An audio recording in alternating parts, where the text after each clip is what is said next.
Boa tarde a todos. O professor Renato Magalhães vai apresentar uma introdução ao subsistema de suprimento de energia. Ele possui graduação em Engenharia Eletrônica pelo Instituto Tecnológico de Aeronáutica, o ITA, mestrado em Engenharia e Tecnologias Espaciais pelo INPE, em 2005, e doutorado em Engenharia e Tecnologias Espaciais pelo INPE, também em 2012. Tem experiência na área de Engenharia Aeroespacial, com ênfase em suprimento de energia de satélites e modelagem dinâmica e controle de sistemas de potência. E tem experiência no desenvolvimento dos satélites da série Sibers. Então, agora eu deixo a palavra com o senhor. Boa tarde. A gente, então, vai falar sobre esse tema do subsistema de suprimento de energia.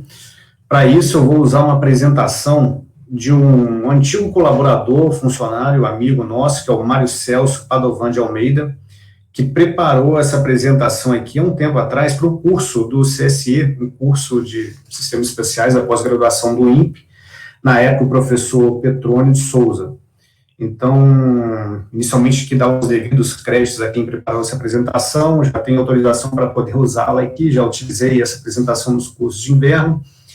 É uma apresentação bastante detalhada, bastante rica, tem muita coisa para se falar aqui.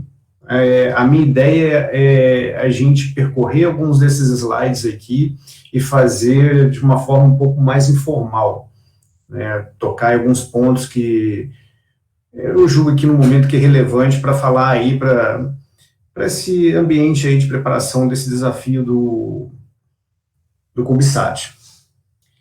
Então, é o seguinte, existe um sumário aqui, existe uma série de tópicos que vão ser expostos aqui.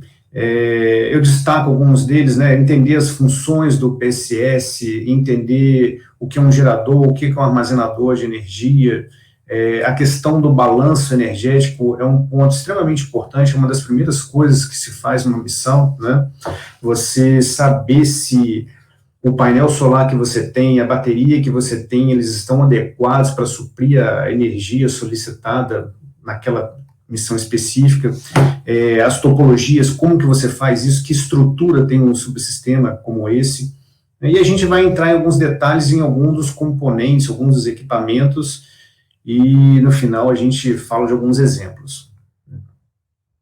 Então, as peculiaridades de um projeto de um suprimento de energia, tem alguns pontos aqui, alguns a gente pode concordar, alguns outros a gente pode discordar. Em geral, projetar e produzir especificamente para uma dada missão.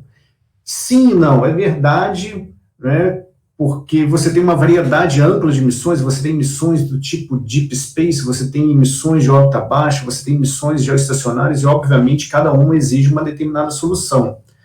Né, mas é verdade também que a gente pode reutilizar um determinado projeto e, com isso, você customizar, flexibilizar, fazer reuso e utilizar, sim, para uma dada missão, né, para uma órbita baixa, um satélite geoestacionário, reutilização de partes e componentes. Né. Então, logo em seguida, embora esteja escrito aqui difícil reutilização de partes, sob o contexto de obsolescência, isso é verdade, porque alguns componentes se tornam obsoletos, até dentro do nosso cenário espacial brasileiro. Nós demoramos muito, o ciclo de vida de um produto nosso ele é muito grande, muito extenso, então, muito provavelmente, alguns componentes eletrônicos que você utilizou no projeto, eles já vão estar defasados, né, quando você começar uma nova missão, e provavelmente você vai ter uma dificuldade de reutilização de partes, aqui partes no sentido de componentes eletrônicos, né. É um funcionamento contínuo e autônomo durante toda a missão. A gente costuma brincar, né, como se fosse o nosso sistema circulatório, né, quer você esteja dormindo, quer você esteja acordado, seu coração está ali bombeando energia para todo o seu corpo. O suprimento de energia ele também funciona de uma forma idêntica, né, pode estar fazendo sunlight ou eclipse, o sistema está ali provendo energia de uma forma totalmente autônoma, exigindo assim um mínimo de intervenção do operador. Então, é um subsistema que tem muitas interfaces, ele tem interface com o pessoal de térmica, tem interface com estrutura, você acaba que tem uma conexão multidisciplinar com vários outros subsistemas. É um problema que leva à questão de altas dissipações, como eu disse, você tem que ter um cuidado específico, porque grande parte da potência estão passando nesses equipamentos, e você quer deixar esses equipamentos dentro de uma temperatura adequada, especificada, e tudo isso sujeito a grandes degradações, né? E considerando ainda que o subsistema de suprimento de energia, ele representa um grande percentual da massa de um satélite, né? Que varia em torno de 20% a 30%. Então, quais são as funções de um suprimento de energia? Você tem que gerar potência elétrica, né? O satélite está lá no espaço, você não pode ligar ele na tomada, você tem que ter uma forma autônoma de prover energia. Essa forma de energia, a gente vai ver daqui a pouco como se faz, dependendo da missão, né? A gente está muito acostumado aqui a pensar em satélite de órbita baixa, em painéis solares, mas existem outras formas e outras missões que vão demandar outros tipos de geração de energia. Você tem que condicionar essa energia, né? Muita gente tem a falsa noção de que para fazer um suprimento de energia basta pegar um painel solar, uma bateria, ligar um fio no outro e pronto, vai funcionar tudo. Não é bem assim. Você tem que condicionar, porque você tem fontes de natureza totalmente diferente. O painel solar é uma fonte de corrente, a bateria é uma fonte de tensão, você não pode carregar a bateria indefinidamente, você tem que terminar o processo de carga de uma bateria de modo controlado para que ela não esquente, para que ela não exploda. Então, você tem que condicionar isso. Você tem que armazenar energia para o período de eclipse, para você poder utilizar a energia adquirida durante o período de dia do satélite. Você tem que prover potências de diferentes tensões. Você tem um computador que usa uma tensão de 5 volts, um outro computador que usa uma tensão de 3,3 volts. Então, você tem conversores DC-DC que funcionam mais ou menos como engrenagens, né? Engrenagens que traduzem o torque de uma engrenagem maior para o torque de uma engrenagem menor, né? Da mesma forma, o conversor DC-DC, ele converte uma tensão maior para uma tensão menor. E você tem que distribuir, você tem que proteger, e você tem, além de tudo isso, uma série de funções de diagnósticos, verificação, tudo mais. Então, é um subsistema assim, relativamente complexo. Geradores de energia, geração de energia. A gente tem o que a gente chama de gerador primário. É o conversor de energia que converte um tipo de energia, que pode ser nuclear, térmica, luminosa, química, as mais diversas. Geralmente são geradores fotovoltaicos para missões próximas da Terra. Essas missões vão utilizar painéis solares que vão converter energia solar em energia elétrica.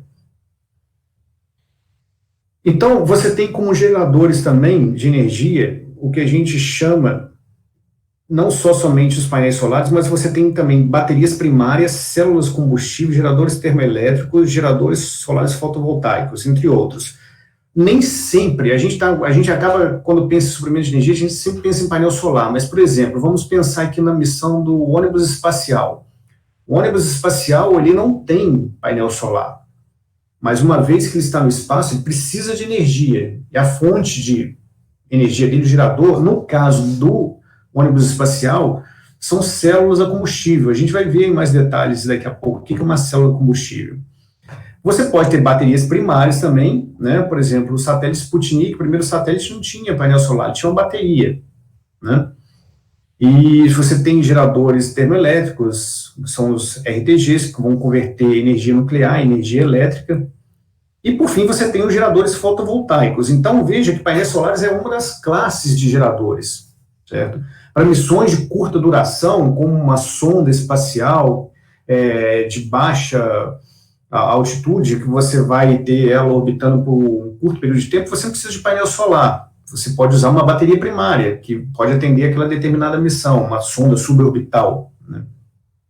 Ou, no caso, como eu disse, o ônibus espacial pode usar célula combustível. Ou se você for para uma missão deep space, no estado distante da Terra, que você não tem acesso, não consegue captar energia solar, você vai usar geradores termoelétricos, os RTGs. E para missões próximas da Terra, que são a grande maioria dos casos, e a maioria, ou se não a totalidade das missões que nós trabalhamos, a gente usa painéis solares, né? Mas então, o primeiro ponto, assim, existem várias formas de se gerar energia. Baterias. A bateria está relacionada com armazenamento. As baterias primárias são as baterias recarregáveis. E as mais clássicas são as baterias de lítio-íon. E a bateria de lítio-íon, ela varia muito conforme o tipo de estrutura eletroquímica que ele tem. Você tem uma diversidade aí, cada uma com determinadas vantagens e desvantagens.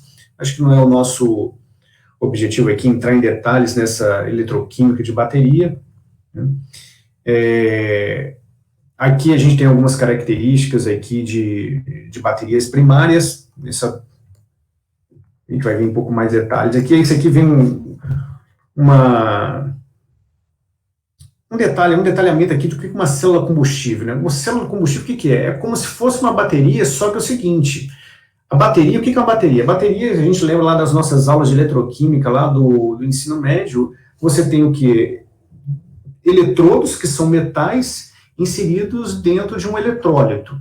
Ou seja, o combustível, né, a matéria-prima para se gerar energia, a matéria química já está ali dentro por construção. Numa célula combustível, isso não acontece. Você tem combustível que é jogado para dentro dessa célula, e aí essa célula faz a transformação de energia química para energia elétrica. Mas, diferente da bateria primária, ou da bateria secundária, que tem um eletrodo, o metal dentro, como fonte, como material, como matéria-prima de fornecimento de energia, aqui você tem o combustível, ele é instalado fora. Então, como eu disse, é o caso do Space Shuttle. Aqui a gente tem uma unidade de célula combustível do Space Shuttle. No caso do Space Shuttle, hidrogênio e oxigênio são armazenados na forma líquida, em tanques criogênicos. E o resíduo disso, o interessante é que o resíduo dessa reação é água, e isso pode ser usado pela tripulação, né? Então, você, além de gerar energia, você ainda produz água. Então, tem essa vantagem. O Space Shuttle usa 3 unidades de células combustível com capacidade individual de 7 kW. Né? É um sistema complexo, tem alguns filmes que você consegue achar na internet que mostram uma série de tanques, uma tubulação, é um sistema bastante complexo para levar esse combustível para passar na célula e gerar a reação química que vai gerar energia. A gente tem os geradores RTG, né, que são a conversão de energia nuclear em energia química, ou seja, você usa o calor gerado pela emissão de partículas alfa na forma de pastilhas cerâmicas de óxido de plutônio. E você usa um grande número de células, então o calor gerado por elas é transformado em energia elétrica. Um exemplo de utilização disso é a sonda Cassini, que foi para a missão em Saturno. Você tem a sonda New Horizons, ou seja, missões de Deep Space. A gente vai ver que missões que vão além de Marte, elas precisam usar geradores desse tipo, porque a captação de energia solar é muito rara. Você não consegue, precisaria de um painel solar enorme para captar energia solar suficiente para essas missões. Então, você usa esse tipo de gerador. Obviamente, esses geradores não vão ser utilizados em missões próximas da Terra, por questões de segurança, por questões óbvias, né? Um acidente com uma espaçonave dessa aí que carrega material radioativo, caindo na Terra não seria nada agradável. Então, são missões utilizadas em missões de espaço profundo, Deep Space, né? E, por fim, vem os geradores solares, usado na imensa maioria dos satélites. Por isso que a gente, sempre que pensa em geração de energia, a gente sempre pensa em gerador solar, né? Aqui a gente tem algumas imagens, aqui a gente tem um exemplo de um CubeSat com células montadas nessa estrutura, você tem um painel de maior porte, de um satélite de porte maior, né? E você faz aí um arranjo, quando a gente vai ver um pouco mais adiante, um arranjo em série paralela para obter a corrente necessária, a tensão necessária que você deseja. É um equipamento que é montado lá de fora do satélite, e por isso ele tem uma exposição enorme à luz. As variações de temperatura que um equipamento como esse sofre são enormes. No caso do Sirius, por exemplo, a gente tem variações de 90 graus positivos durante sunlight até menos 90 graus negativos durante o período de eclipse. A gente tem uma variação de uma temperatura, um ΔT de 180 graus. Então, é uma estrutura que sofre bastante dilatação, ela está exposta ao ambiente espacial, ela sofre degradação, ela está exposta a meteoritos. Então, é um dos equipamentos que é evidente a degradação dele ao longo da missão. Bom, aqui são características de célula solar, deve estar muito pequeno, é até um pouco difícil de enxergar isso aqui, a gente pode ir um pouco adiante, a gente vai para armazenadores de energia. E o armazenamento de energia, por que o armazenamento de energia? O armazenamento de energia porque existem algumas missões que você tem o período de sunlight, período de eclipse, a maioria das missões acontece isso, e você precisa ter essa energia armazenada, para quando você estiver no período não iluminado, você suprir a demanda do satélite. Então, são conversores de energia que convertem um tipo de energia, nuclear, térmica, luminosa, química, mecânica, né? Você tem vários tipos de armazenadores de energia. Você tem os chamados flywheels, né, que são rodas giratórias, ou seja, durante o período de sunlight, você gera energia cinética rotacional para, durante o eclipse, você utilizar essa energia cinética rotativa. Isso é uma forma de armazenar na forma mecânica, né? Mas, em geral, nós usamos acumuladores químicos, que são as baterias secundárias, recarregáveis. Os principais tipos de baterias, sem entrar em muitos detalhes na característica de cada um, mas a gente pode elencar aqui, se usou muita bateria de níquel-cádmio em missões espaciais, usou-se também baterias de níquel-hidrogênio, mas atualmente as baterias mais utilizadas são baterias de lítio-íon. Tá? Ainda se encontram algumas missões utilizando baterias de níquel-cádmio, porque elas têm uma robustez muito grande, elas suportam um grande número de ciclos de carga e descarga, elas têm um histórico bastante conhecido, são bastante seguras. Até alguns anos, algumas décadas atrás, baterias de lítio-íon ainda tinha uma resistência contra elas no uso espacial, principalmente em órbitas baixas, onde você tem um grande número de cargas e descargas, mas hoje isso já foi esperado e já existe um banco de horas de testes enormes em cima dessas baterias, existe uma herança de voo já muito grande, elas estão muito consolidadas já há bastante tempo. Então, praticamente, se usa baterias de lítio-íon, que a grande vantagem, o que é? É energia. Uma bateria, o que você quer? Você quer armazenar a maior quantidade de energia na menor massa e no menor volume. Então, quando você compara uma bateria de lítio-íon com níquel-cádmio, essa diferença é muito grande. Por exemplo, você tem aqui na bateria de lítio-íon energia da ordem de 120 watt-horas por quilograma, enquanto numa níquel-cádmio você tem uma quantidade de 30 watt-horas por quilograma, ou seja, a gente está falando de uma diferença de mais ou menos 4 vezes, ou seja, você, na mesma quantidade de massa, você consegue colocar 4 vezes mais energia numa bateria de lítio-íon. Obviamente que isso traz consequências. Quanto mais concentrada está a energia, mais cuidadoso você tem que ser. Baterias de lítio-íon exigem um cuidado especial no controle de carga e são bastante conhecidos aí os casos de avalanche térmica, né, em que um processo de carga mal feito, um processo interno de construção pode levar a um processo de avalanche térmica, que a temperatura vai aumentando até que você falha, levando inclusive a explosão e situações extremamente perigosas. Então, o controle de carga de uma bateria de lítio-íon é algo que tem que ser feito com bastante cautela e cuidado. Por isso, a necessidade de condicionamento de energia. Aqui a gente vê mais ou menos uma comparação, né, das tecnologias, né, em termos de densidade de energia. Então, você tem ali as baterias de níquel-cádmio aqui atrás, com as baterias de lítio-íon aqui na frente, e mais ou menos dessa ordem aí, com 4 vezes mais energia por massa. Para a gente ter uma ideia, vamos pegar aqui uma célula de níquel-cádmio, né? Embora a gente esteja falando aqui de níquel-cádmio, a estrutura é mais ou menos a mesma, né? O que é uma célula? Como eu disse, né? A célula é composta de eletrodos que estão aqui expostos aqui, internamente embebidos num eletrólito, né? E elas são seladas. E a associação em série, como a gente está vendo aqui, vão formar uma bateria. Então, a gente vê uma bateria aqui, ela, na verdade, ela é uma série de células individuais conectadas para se formar uma bateria, dando uma tensão necessária, uma capacidade que você precisa conforme a sua missão. Aqui a gente tem exemplos de célula de níquel-hidrogênio. Uma vantagem interessante da célula de níquel-hidrogênio é muito mais fácil. Uma das grandes preocupações que tem com bateria, né, é o fuel gauge, né, a quantidade de combustível remanescente.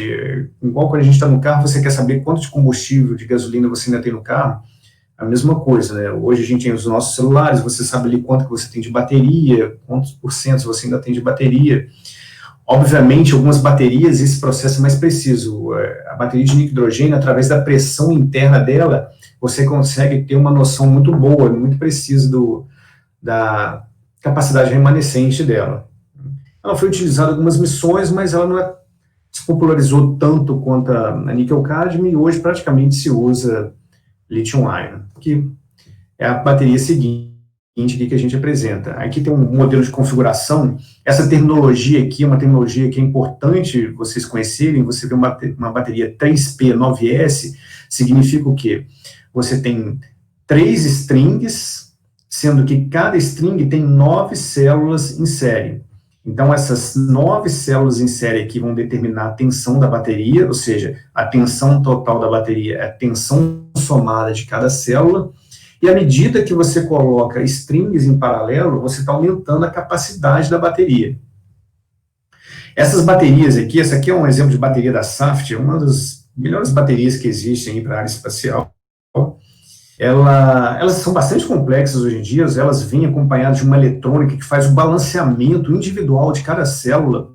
Então, quando você carrega essa bateria, ela, no processo de final de carga, não é desejável que você tenha uma célula com mais carga do que outra, porque se você tiver isso, quando você interrompe um processo de carga, você pode deixar algumas células menos carregadas, e você tem um desbalanceamento de carga efetiva em cada uma delas. Então, durante o processo, existe uma eletrônica individual aqui que faz o balanceamento individual e equalização.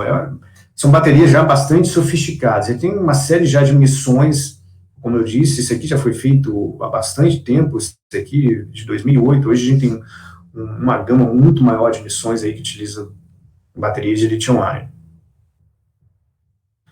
Aqui tem características, alguns fabricantes, né, uma série de informações sobre elas. E aí a gente passa para as células solares. As células solares, a primeira coisa que você precisa saber, né, nesse momento, é que uma célula solar é o quê? Uma fonte de corrente.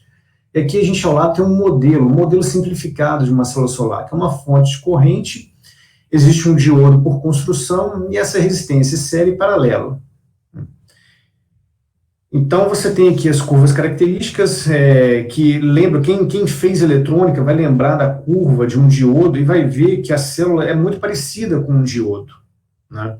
Então, quando você ilumina a célula, você tem a região aqui, que definida pela corrente, tensão dela, que é a região de operação quando ela está iluminada. A gente vai ver um pouquinho mais sobre isso daqui a pouco.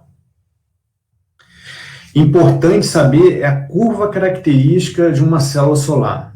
Essa curva característica é extremamente importante. Quando a gente fala que é uma fonte de corrente, é isso aqui. Idealmente, ela seria uma fonte corrente com uma reta aqui. Na prática, na realidade, tem um pequeno slope, uma pequena declividade aqui. Mas o significado é o quê? À medida que você varia a tensão, ela está fornecendo sempre a mesma corrente. Por isso que ela é uma fonte de corrente. Essa aqui seria a região de fonte de tensão dela, né, em que varia a corrente e a tensão se mantém mais ou menos constante. O desdobramento disso aqui é a curva de potência da célula. Se você pegar e multiplicar a corrente pela tensão, você obtém a potência da célula solar. Então, você tem, nesse ponto inicial aqui, você tem a tensão zero, a corrente de curto-circuito, dando a potência zero. Nesse outro extremo aqui, você tem a tensão de circuito aberto e a corrente nula, você também tem potência zero. Mas, à medida que você caminha ao longo dessa curva, você descreve essa curva de potência, que é essa curva pontilhada aqui. E o interessante é que ela tem um ponto de máximo. E aqui, principalmente no contexto de CubeSat, isso é muito interessante, porque o CubeSat você já não tem muita área para você colocar painel solar. Então, é interessante que você aproveite o máximo que você puder de uma estrutura de painel solar. Então, você vai ver que é muito comum em CubeSat, assim, pequenos satélites, você usar rastreadores de potência máxima. O rastreador de potência máxima, ele vai fazer o quê? Ele vai fazer com que o seu painel solar esteja trabalhando sempre nessa região de pico, de forma que você extrai o máximo de potência dele. Essa curva característica é muito importante conhecer, você utiliza ela bastante em muitas análises. E aí você tem alguns efeitos, né? Você tem o efeito da variação da iluminação, à medida que você ilumina, essa curva sobe ou desce, conforme você tem mais ou menos iluminação. Você tem a variação com temperatura, né? A temperatura, à medida que você esfria, você caminha para a direita, à medida que você esquenta, você caminha para a esquerda. Então, veja que há uma dependência com temperatura, há uma dependência, obviamente, com a iluminação, que vai dar a potência necessária, a corrente que você vai utilizar, e tudo isso tem que ser levado em conta, né? Geralmente, você começa com dados orbitais, a partir dos dados orbitais, você vê a atitude do satélite na órbita, o quanto que aquilo vai gerar de energia elétrica, levando todos os fatores, como área de ocupação, o ângulo de inclinação em relação ao Sol, e daí você tem uma noção dessa curva, né? Uma dada missão vai ter. Bom, como que você constrói? O painel solar é construído através de uma série de associações. Então, você faz associações de células em série para dar a tensão desejada, e você coloca células, strings em paralelos. Um string é o quê? É um conjunto de células em série. Isso aqui seria um string. Então, você coloca strings em paralelo para dar o que? A corrente necessária. Porque um string, a corrente é a mesma em um string. A tensão vai variar à medida que você vai colocando mais células. E a corrente aumenta à medida que você coloca mais strings. Então, é assim que você faz. Através dessas associações de série e paralelo, você define a tensão e a corrente do seu painel solar. A degradação no painel solar. Aqui a gente tem uma foto. Essa foto aqui ilustra o choque de um meteorito. Deixa eu ver se tem algumas informações aqui. The show crater was observed on the solar ray of the Hubble Space Telescope that we retrieved in March. Isso aqui foi no Hubble. It's likely caused by a micrometeorite or space debris particle of 0,5 milímetros, ou seja, meio milímetro de diâmetro, através de um impacto de uma velocidade de 10 a 20 km por segundo. Então, assim, praticamente um grão de areia. Olha o estrago que um grão pode fazer num painel solar. E, obviamente, isso aqui pode romper strings, você pode, né, comprometer, dependendo da quantidade de meteoritos que podem chocar ao longo da vida útil, você pode comprometer. Então, você vai perdendo parte de algum string, parte de alguma célula, e você vai tendo degradação. Então, o seu pico já não é mais o que você considera no início do projeto. Então, todos esses fatores, um projetista de um suprimento de energia, ele tem que levar em conta. Ele tem que levar em conta a degradação, e a gente sempre projeta para satisfazer os requisitos de final de vida. Ou seja, depois de sofrer todas as degradações, o meu painel solar ele tem que ser ainda capaz de prover a energia necessária para a missão. Então, é sempre isso, e você precisa conhecer essas degradações, né? Células e baterias químicas. Aqui eu ressalto aqui, a gente costuma brincar que muitas perguntas podem ser respondidas com modelos extremamente simples. Aqui a gente tem um modelo de uma bateria. O que é? O modelo de uma bateria, você pode utilizar um modelo extremamente simples, que consiste em uma bateria de uma fonte de tensão ideal, seguida de uma resistência em série. Esse modelo aqui ele é suficiente para explicar uma série de fenômenos que você observa em telemetrias, em processos de carga e descarga da bateria, né? Então, por hora, é interessante você saber esse modelo aqui, que você pode utilizá-lo para fazer diversas análises. Você tem um comportamento de tensão da bateria, né? A tensão da bateria, à medida que o tempo passa, você vai descarregando. Isso aqui vai dar o estado de carga dela. Quando você carrega, essa tensão vai aumentando. E existe um conceito que a gente chama de DOD, que é Depth of Discharge, ou profundidade de descarga, que é a fração descarregada, é o quanto que você tirou da bateria. Uma bateria completamente descarregada, ela tem 100% de DOD, né? Uma bateria com DOD de 10% significa que ela foi 10% descarregada. É um conceito importante para vocês também. A construção elétrica ela é de uma forma similar também, você faz uma associação em série, e às vezes em paralelo. Tem que tomar muito cuidado quando você coloca células em paralelo ou baterias em paralelo, porque se a tensão entre elas for diferente, você pode fazer circular uma corrente muito alta entre baterias e isso pode danificar. Então esse balanceamento tem que ser levado em conta.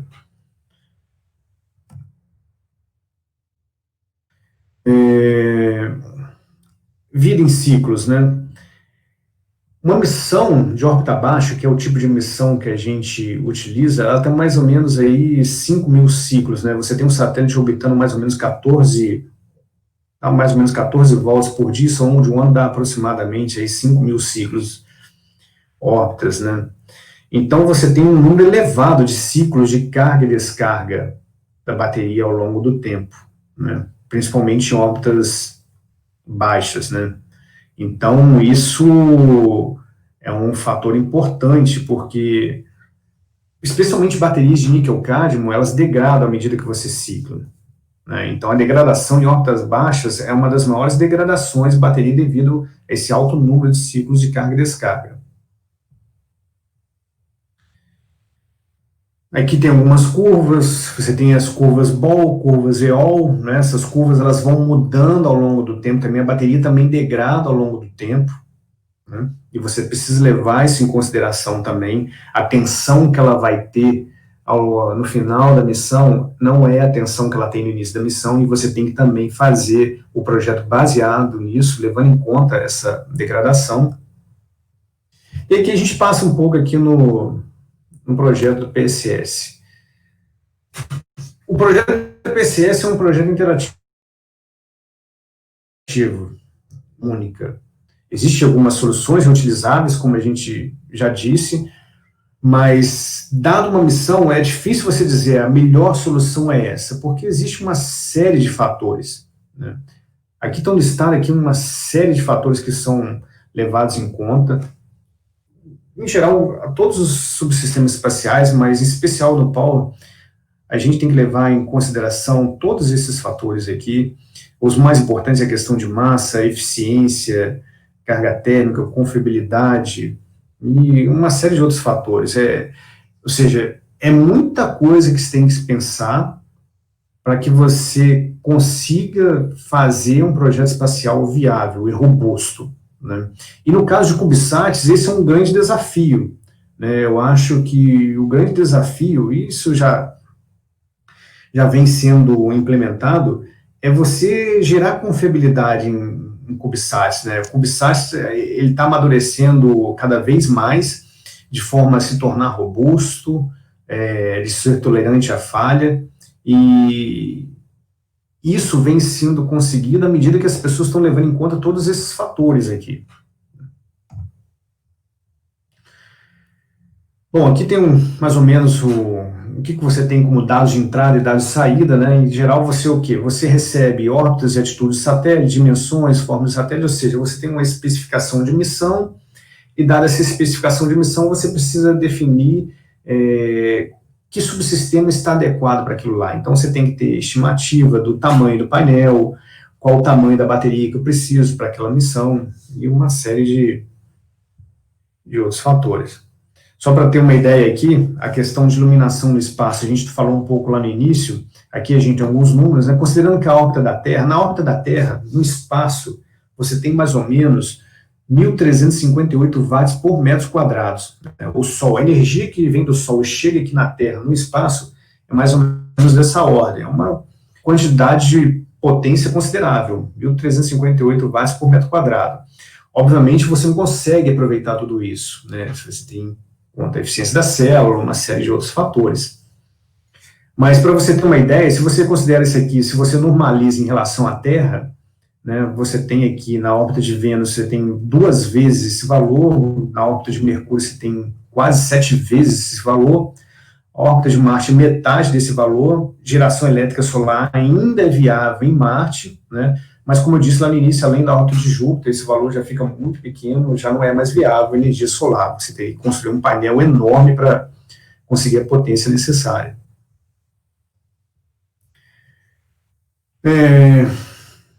Isso aqui é algum comentário sobre o tipo de órbita, a geração de energia, acho que mais relevante aqui no momento. O que é interessante é isso aqui. Isso aqui seria, vamos dizer, vamos supor que a gente vai trabalhar aqui no nosso primeiro satélite. O que precisa?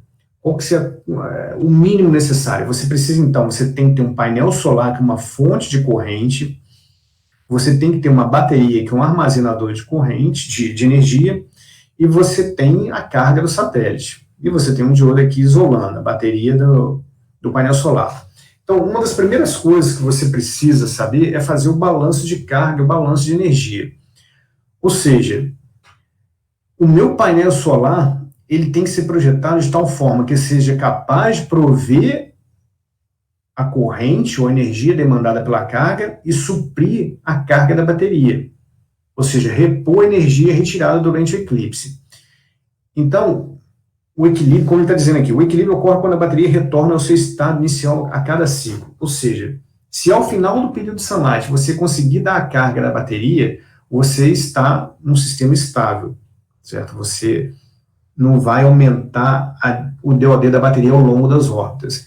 Então, é importante isso. O balanço energético é uma das primeiras coisas que se faz no subsistema. Ele é uma coisa ainda nível macro, né?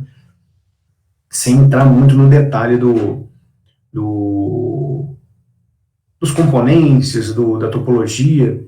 E, basicamente, você tem isso aqui em mente, né? É um equilíbrio que você tem que estabelecer, né? Então, por exemplo, graficamente, como que se traduz? Né? Você tem aqui um consumo do satélite, no caso aqui um consumo bastante simplificado, constante, e você tem o painel solar. Durante o período de sunlight ele vai prover corrente, durante o eclipse, obviamente, ele não provê nada, e você tem que fazer o quê? Você tem que fazer a carga, ou seja, você vai colocar 1 ampere-hora de entrada, e você vai alimentar essa carga. A tensão da bateria vai aumentar. Enquanto isso, durante o eclipse, você vai ter uma descarga, a tensão da bateria diminui, e você tem a energia retirada da bateria. Então, idealmente, o quê? Você quer que essa área aqui seja, pelo menos, igual a essa, maior ou igual a essa, para que você reponha, né? Idealmente, seria igual, né? Mas, obviamente, você coloca margens e você faz com que essa energia retirada durante o eclipse seja reposta por essa área aqui. Basicamente, em poucas palavras, o balanço energético é isso. Então, você tem o quê? O balanço energético, ele é uma área multidisciplinar também, porque você precisa o quê? Do analista de missão, do arquiteto elétrico trabalhando junto. Porque você tem o quê? Você tem que ter dados orbitais, os parâmetros orbitais, que tipo de missão é essa, são síncrono, qual a inclinação da órbita, qual é a altitude dela, ou seja, são todos dados orbitais que vêm da mecânica celeste. Quem fez o curso aí de pós-graduação do INPE, aí, que estudou mecânica celeste no curso CMC, conhece muito bem como funcionam esses parâmetros, como funciona essa matemática. Ou seja, dado isso, você tem uma condição de suprimento de energia a partir do Sol, né? E, a partir desses dados de entrada, você provê as diversas análises necessárias, né? Quanto que aquele painel é capaz de gerar. Basicamente é isso. Em geral, você pode fazer de uma forma simplificada, em termos de planilha, ou você pode fazer modelos um pouco mais sofisticados. A gente costuma fazer modelos em SPICE para simular o subsistema. E aqui, por exemplo, a gente tem o DOD da bateria, por exemplo, o gráfico do DOD. Ou seja, o gráfico aqui está um pouco invertido, mas o DOD, o que é importante nesse gráfico aqui, você vê que ele não vai aumentar com o tempo. Ou seja, a bateria, ela descarrega, ela carrega, descarrega e carrega, mas o DOD está sempre sendo reposto.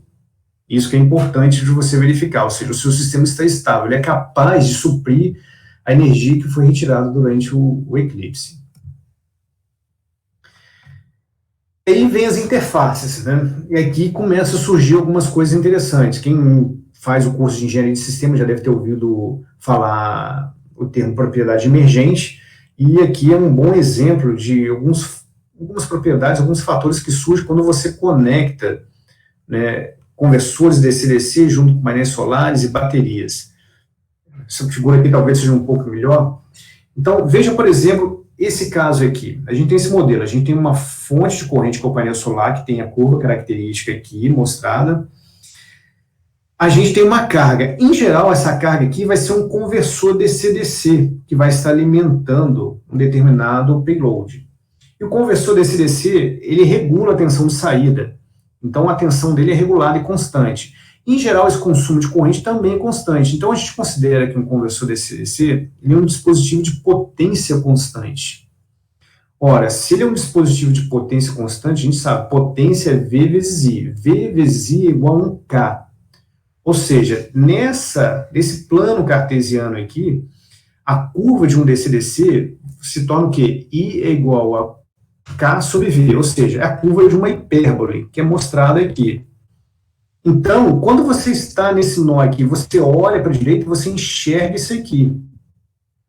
E quando você olha para a direita, você enxerga o conversor DC-DC, e quando você olha para a esquerda, você enxerga o painel solar. Então, o que acontece?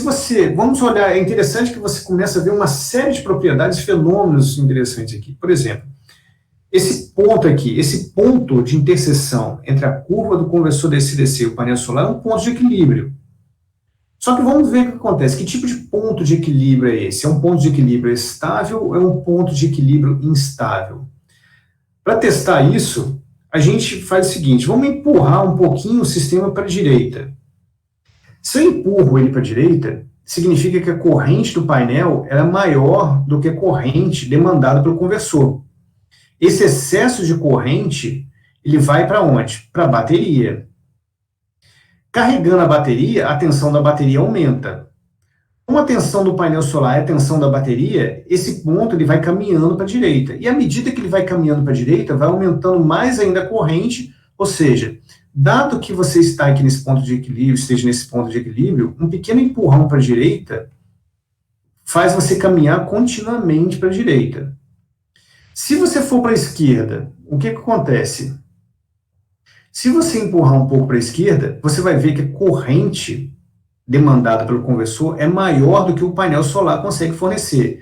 Isso vai fazer o quê? Com que a bateria descarregue. A bateria descarregando, a tensão dela diminui e você caminha para a esquerda, nesse gráfico, uma vez que a tensão está aqui no eixo X.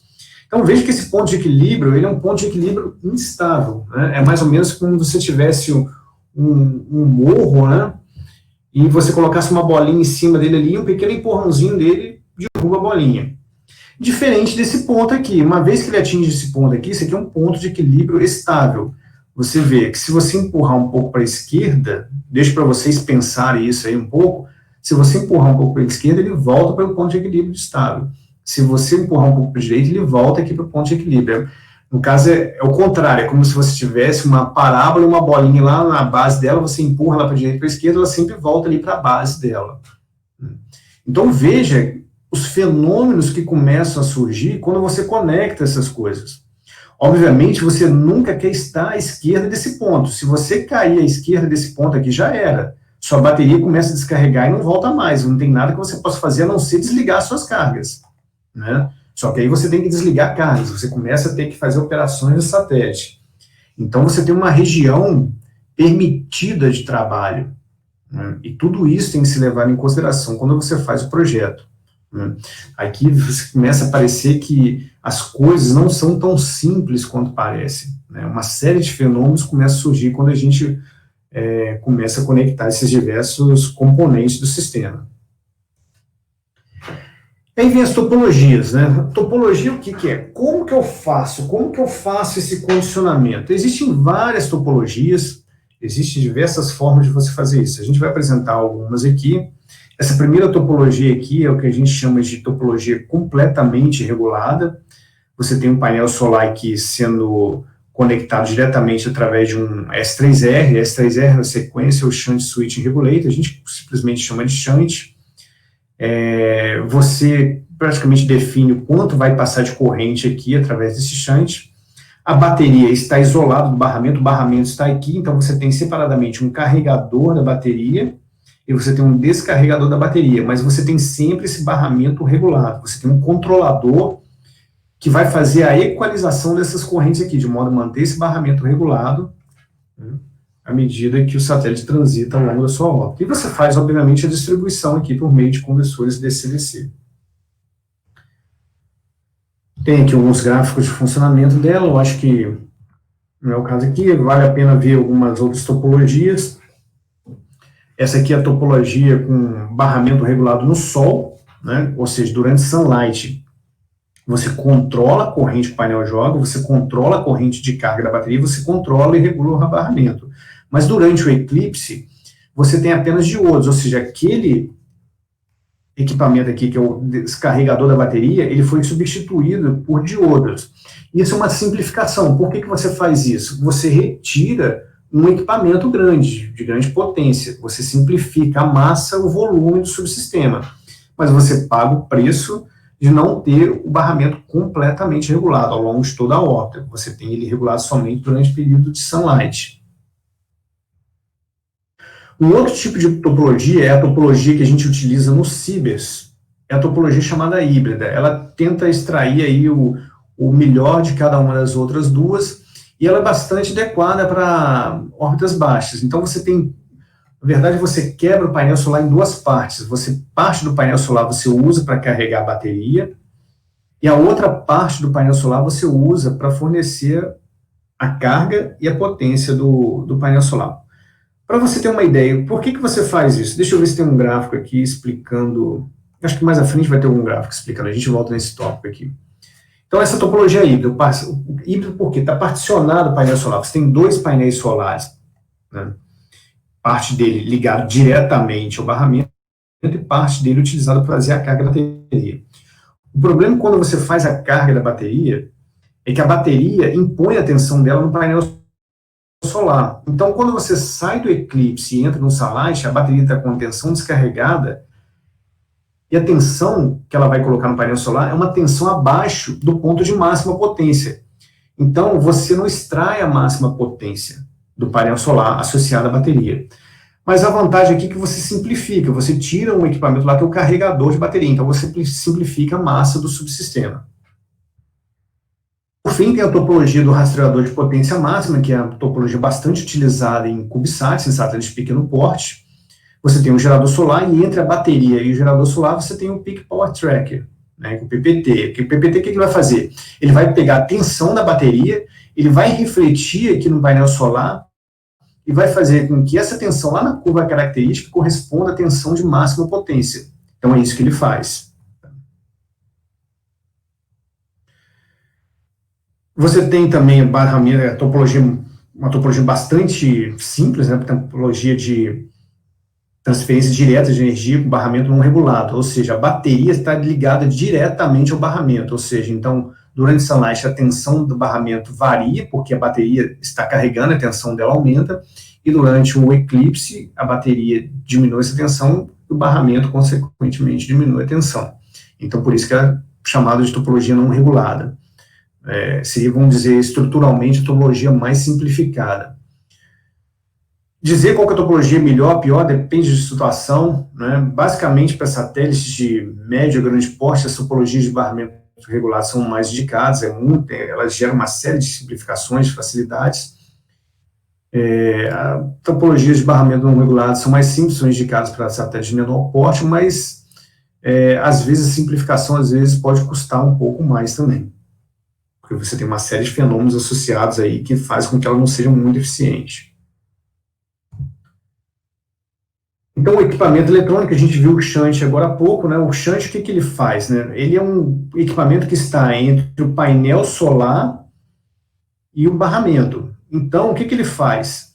Você tem a corrente vindo do SAG e essa corrente, você chanteia ela conforme o seu desejo. Então, por exemplo, se você tem um painel solar de 10 amperes e você tem uma carga consumindo 8, você vai fazer com que o shunt drene aqui uma corrente de 2 amperes. De tal modo que essa diferença aqui, esse nó aqui, a Leite-Kirchhoff equivale, e você equalize aqui a necessidade do barramento.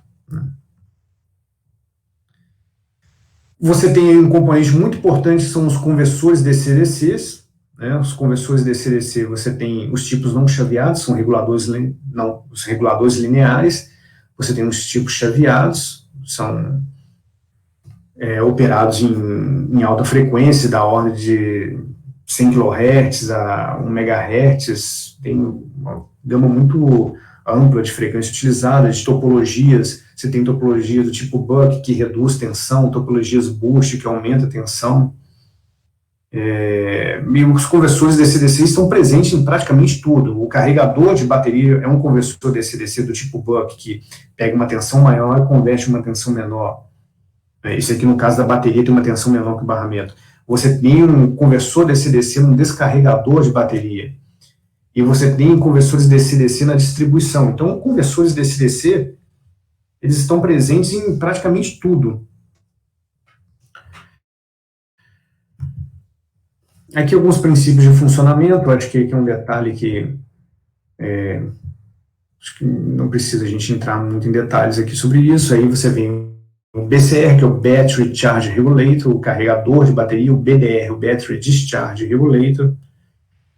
E, por fim, você tem a distribuição, né? Uma vez que você tem um barramento, você distribui isso para uma série de cargas, e o barramento ele tem essa função de distribuir e proteger. Então, você tem distribuição, proteção por meio de fusíveis, você tem por meio de chaves. Essas chaves podem ser eletrônicas, né? Podem ser chaves relé simples ou chaves eletrônicas, de modo que você possa rearmar.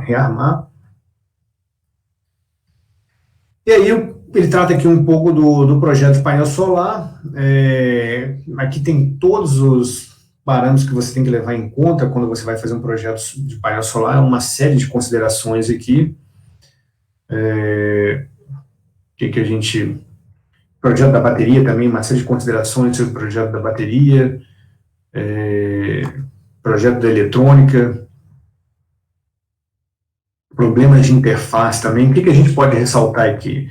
Projeto do painel solar. Projeto do painel solar, então, você tem que começar com aquelas noções da dinâmica orbital, traduzir aquilo em radiância solar efetiva. Você tem que levar em conta a área de ocupação. Quando você coloca as células, você não consegue ocupar toda a área do painel solar. Você tem que levar em conta a eficiência das células, ou seja, colocar todos esses efeitos e, depois de tudo isso, ver quanto daquela potência disponível em espaço realmente se transforma em potência útil disponível no painel solar.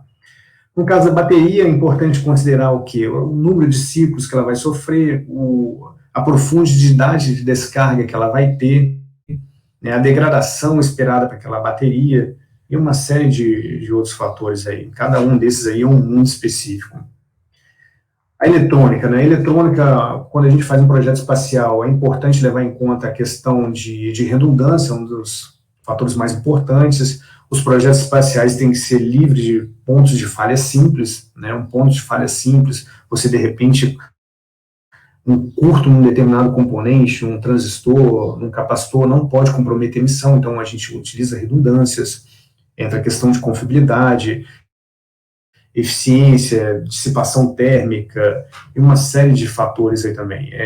Isso aqui é só para dar uma noção de quantos aspectos são considerados envolve aí um projeto de um sistema como esse. Você tem a questão de interfaces, você vai ter esse sistema comunicando com vários outros sistemas, você tem a questão da campanha de lançamento, né, quando o satélite estiver dentro do foguete, quando o satélite estiver sendo preparado para ser lançado, como é que você faz, como é que você alimenta, como é que você acessa, como é que você carrega, como é que é o acesso pelo umbilical do foguete, que proteções existem, que sinais vão estar disponíveis. É uma quantidade enorme de fatores que tem que se levar em conta. Aqui é uma análise de confiabilidade feita aí para um sistema que a gente fez. Aqui tem um exemplo de degradação do painel. Isso aqui são telemetrias reais. Deixa eu ver isso aqui de que satélite isso aqui se tem aqui em algum lugar. Isso aqui deve ser do Cibers 2, não está escrito exatamente aqui, mas me parece que isso aqui deve ser do Cibers 2, ou provavelmente. Mas isso aqui dá uma noção, isso aqui é a corrente do SAG. Isso aqui é o tempo, no eixo X, né? Então a gente tem aqui 1999 a 2003, alguns anos, e você vai vendo aqui uma tendência de queda da corrente do painel solar. Ou seja, ao longo da vida, essa corrente vai degradando, por causa da radiação, micrometeoritos que vão caindo e vão degradando o desempenho dele. As temperaturas, algumas telemetrias de temperatura que a gente pode ter, no caso do Cibers, a temperatura é até um pouco mais baixa, né, 70 graus, mas no Cibers 3 e 4 a gente tem temperaturas variando de 90 a menos 90. E tem alguns exemplos de equipamentos do EPSS, a gente tem aqui alguns exemplos antigos, um satélite científico, o SACI, um satélite antigo do INPE, aqui a gente tem um módulo de potência, a gente tem baterias do Cibers, aqui PCUs é Power Conditioning Units, unidades de condicionamento de potência, né? É a eletrônica, são aquelas topologias que a gente viu agora há pouco, que vão condicionar, vão interconectar painel solar, bateria. Você tem painéis solares do satélite FBM, baterias. É isso. Isso aqui é apenas uma visão geral aí para vocês sobre um subsistema de suprimento de energia.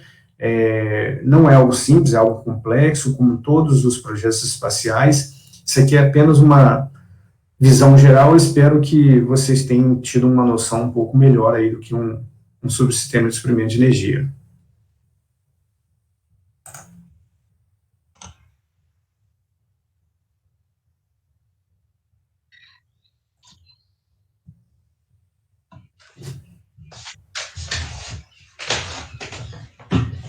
Renato, é muito didática a sua palestra. Muito obrigado. Coisas que eu achava que eu já sabia sobre Power, agora eu tô vendo que eu não sabia e tenho as dúvidas agora. Acho que isso foi bem positivo. E assim, pensando nos nossos desafios, foi legal você colocar todas aquelas características que a gente vai em consideração no Power Supply na área espacial, porque no Cube Design, competidores eles vão ter que fazer uma simulação e aí considerar algum desses aspectos, mas é uma simplificação do que normalmente se espera, né? Uhum. Eu acho interessante na parte do balanço de carga também, que eles vão ter que fazer isso no desafio. Ficou bem explicado, né, Ítalo? Ficou ótimo. Feito, ficou muito bom. Então, eu acho que o balanço de carga, o balanço de energia é um bom desafio para se fazer. Beleza. Tá bom? Muito obrigada, professor. De nada, fica à disposição. Qualquer coisa pode entrar em contato comigo aí, tá, pessoal? Perfeito, Renato. Muitíssimo obrigado. Tchau. Um abração para vocês aí, boa sorte e sucesso aí no Cube Design. Tchau, obrigada. Falou, tchau.